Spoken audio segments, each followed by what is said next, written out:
जय हिंद दोस्तों, स्वागत है आपके अपने YouTube चैनल स्टडी 5.0 में। तो दोस्तों, आज के इस वीडियो में हम x का मान निकालना सीखेंगे। तो आप देख सकते हैं कि हमने यहाँ पे 4 प्रश्न को लिया है। इन चारों प्रश्न को हल करके इसमें हम x का मान निकाल लेंगे और प्रश्न को हल करते समय इसके नियम को भी जानेंगे, क्योंकि अगर आपको नियम पता रहेगा तो आपको इस तरह के कोई सा भी प्रश्न दे दिया जाए जिसे आप आसानी से हल कर सकते हैं। सबसे पहले हम पहला प्रश्न को हल करेंगे। तो पहला प्रश्न में आप देख सकते हैं कि हमें x प्लस 5 बराबर 10 दिया हुआ है। इसमें हम x का मान निकालने के लिए सबसे पहले तो हम प्रश्न को उतार देंगे। तो आप देख सकते हैं x प्लस 5 बराबर यहाँ पे 10 दिया है। अब इसमें हम क्या करते हैं कि हमें x के मान निकालने के लिए आप देख सकते हैं यह जो 5 है, इस 5 को हम इस साइड ले जाएंगे, तभी यह x से अलग होगा, तभी मेरा x का मान निकलेगा। तो सबसे पहले तो हम x को लिख देंगे और हम बराबर का साइन लगा देंगे और 10 को हम ऐसे ही लिख देंगे। अब आप देख हम क्या करेंगे कि यह जो आप प्लस का 5 देख रहे हैं, इसको हम बराबर के इस पार ले जाएंगे तो यह माइनस में हो जाएगा। धनात्मक संख्या ऋणात्मक में हो जाता है। इसका यही नियम होता है कि अगर कोई भी संख्या बराबर के उस पार जाता है तो अगर प्लस में है तो वह माइनस में हो जाएगा। तो यहाँ पे माइनस का 5 हो जाएगा। अब हम क्या करेंगे, x बराबर ऐसे ही लिख लेंगे और 10 में से 5 को घटाएंगे तो हमें यहाँ 5 आएगा। तो यही इसका राइट आंसर हो जाएगा। तो x बराबर 5, यही इसका राइट आंसर हो जाएगा। अब हम दूसरा प्रश्न को हल करेंगे। तो दूसरा प्रश्न में आप देख सकते हैं कि हमें 10 माइनस x बराबर 5 दिया हुआ है। तो इसे हल करने के लिए सबसे पहले तो आपको यह जानना होगा कि हम इस वाले 10 को इस साइड ले जाएंगे 5 की ओर और x को हम अलग करेंगे, तभी मेरा x का मान निकलेंगे। तो सबसे पहले हम क्या करेंगे, ठीक उसी प्रकार माइनस x को हम ऐसे ही लिख देंगे और हम बराबर को साइन लगा देंगे। अब यह आप देख सकते हैं तो यह प्लस का 5 है, इसको ठीक हम उसी प्रकार लिख देंगे। अब आप देख सकते हैं जो कि यह प्लस का 10 है, अगर बराबर के इस पार ले जाएंगे तो इसका साइन चेंज हो जाएगा, क्योंकि यह प्लस में है तो इसका साइन चेंज होकर यह माइनस में हो जाएगा। तो यहाँ पे हो जाएगा माइनस का 10 हो जाएगा। अब हम क्या करेंगे कि इसको हम घटाएंगे, तो माइनस x को हम ऐसे ही लिख देंगे और बराबर का साइन लगाएंगे।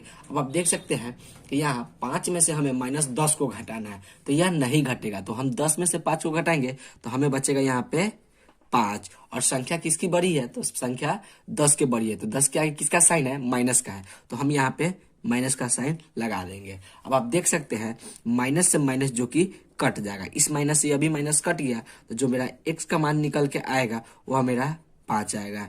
यही इसका राइट आंसर हो जाएगा। अब दोस्तों हम तीसरा प्रश्न को हल करेंगे।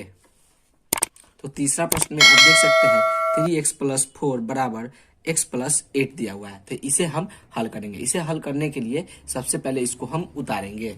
तो आप मेरा तीसरा प्रश्न देख सकते हैं जिसमें हमें 3x प्लस 4 बराबर x प्लस 10 दिया हुआ है। तो आप उससे पहले वाला जो प्रश्न आप बनाए हैं इसमें आप देख सकते हैं कि यहाँ पे एक ही x दिया हुआ था, जबकि यहाँ पे 2 x दिया हुआ है। एक यहाँ 3 के साथ x है और एक इधर x है, और इसमें 2 संख्या दिया हुआ है। तो इसमें हम क्या करेंगे, सबसे पहले तो हम x को x की जाति को मिलाएंगे। तो यहाँ देख सकते हैं 3x है, तो 3x को हम ऐसे ही लिख देंगे। अब आप देख सकते हैं यह जो x, इसके आगे कोई साइन नहीं है तो यह प्लस में है, तो इसको हम बराबर के इस पार लाएंगे तो यह माइनस का x हो जाएगा।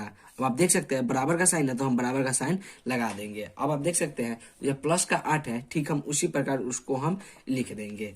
अब आप देख सकते हैं कि यह जो 4 है, इस 4 को हम बराबर के इस पार ले जाएंगे, 8 की ओर ले जाएंगे, तो यह प्लस का 4 है तो यह बराबर के इस पार जाएगा, तो इसका साइन चेंज होकर यह माइनस का 4 हो जाएगा। अब इसमें हम क्या करेंगे कि 3x में से हम एक x को घटाएंगे। कहने का मतलब यह है कि मेरे पास पहले से 3x है, अगर 3x में से एक x को घटाएंगे तो हमें क्या बचेगा, तो हमें बचेगा यहाँ पे 2x, और बराबर का साइन है तो हम बराबर का साइन लगा देंगे। और 8 में से अगर 4 को घटाएंगे तो हमें बचेगा यहाँ 4, और हमें निकालना क्या है, तो हमें निकालना है x का मान। तो x के मान निकालने के लिए हम 2 को x से अलग करेंगे, तभी मेरा x का मान निकलेंगे। तो चाहे तो इसको हम यहाँ से भी काट सकते हैं, अन्यथा इसको हम क्या कर सकते हैं, x को ऐसे ही लिख देंगे और हम बराबर का साइन लगा देंगे, और यह 4 है, ठीक उसी प्रकार इसको हम लिख देंगे।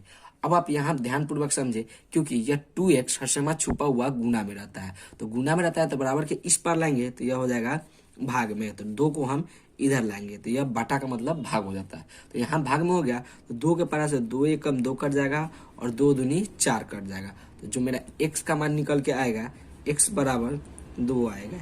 यही इसका राइट आंसर हो जाएगा। तो दोस्तों आशा करते हैं कि आपको वीडियो समझ में आ रहा होगा।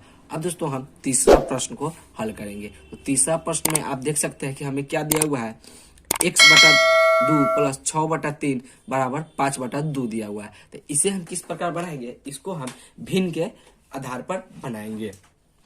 तो सबसे पहले तो हम क्या करेंगे कि यह प्रश्न को हम लिख लेंगे। आप देख सकते हैं कि हमने यहाँ पे प्रश्न को लिख लिया और इसे बनाने के लिए हम क्या करेंगे कि सबसे पहले हम यह संख्या को कुछ समय के लिए भूल जाएंगे और यह दोनों संख्या का सबसे पहले हम एलसीएम निकालते हैं। तो इन दोनों संख्या का एलसीएम निकालेंगे तो 2 और 3 का एलसीएम निकलेगा, नहीं निकलेगा। तो इन दोनों संख्या को हम आपस में गुना करेंगे तो हमें हो जाएगा 3 दूनी 6 और यहाँ पे हम एक लकीर को ऐसे खींच देंगे और उसके नीचे हम उस 6 को लाकर लिख देंगे।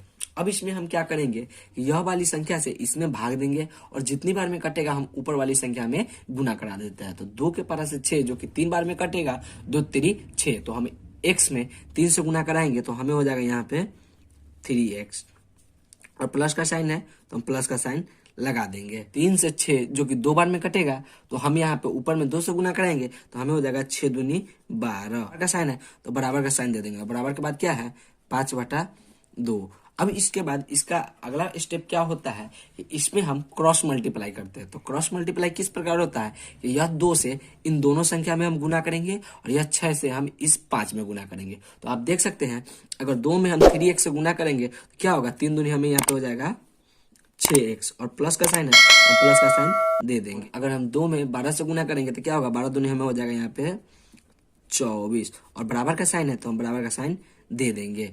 अब आप देख सकते हैं अगर हम 6 में 5 से गुना करेंगे तो 6 पंचे हमें हो जाएगा यहाँ पे 30। अब इसमें हमें x का मान निकालने के लिए यह 24 है, इसको हम 30 की ओर ले जाएंगे तभी मेरा x का मान निकलेगा। तो 6x को हम ठीक उसी प्रकार लिख देंगे और हम बराबर का साइन लगा देंगे और 30 को हम ऐसे ही लिख देंगे। अब आप यह देख सकते हैं 24 जो कि प्लस में है तो बराबर के इस पर जाएगा तो इसका साइन चेंज होकर यह 24 माइनस का 24 हो जाएगा और 6x को हम ऐसे ही लिख देंगे और बराबर का साइन लगा देंगे और 30 में से 24 को घटाएंगे तो हमें बचेगा यहाँ पे 6, तो वहां पे हम 6 को लिख देंगे। और अब हमें x का मान निकालना है तो x का मान निकालने के लिए 6x को x से अलग करेंगे तो हम यहाँ पे लिखेंगे x बराबर यह जो 6 है इसको हम ऐसे ही लिख देंगे और यह जो 6 है यह गुना में रहता है तो बराबर के इस पर आएगा तो यह हो जाएगा बाटा में, तो यहाँ हो जाएगा 6।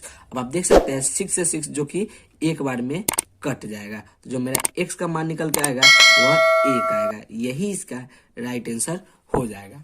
तो दोस्तों आशा करते हैं कि आपको x का मान निकालना आ गया होगा। अगर आपको वीडियो अच्छी लगे तो वीडियो को लाइक और चैनल को सब्सक्राइब जरूर करें और एक प्यारा सा कमेंट मारना ना भूले और दोस्तों अपने फ्रेंड के साथ शेयर करना भी ना भूले। धन्यवाद।